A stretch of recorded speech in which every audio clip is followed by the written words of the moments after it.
Hi guys, good morning. Ano ba yun?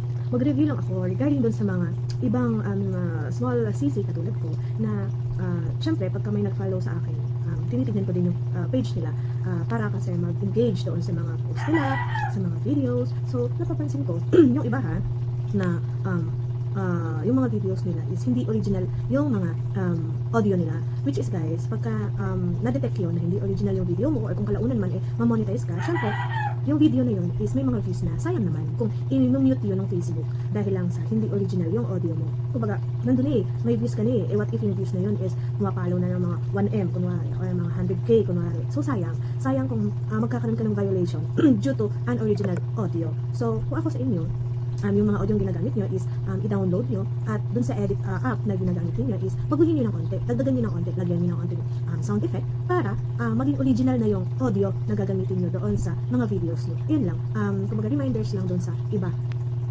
Thank you so much.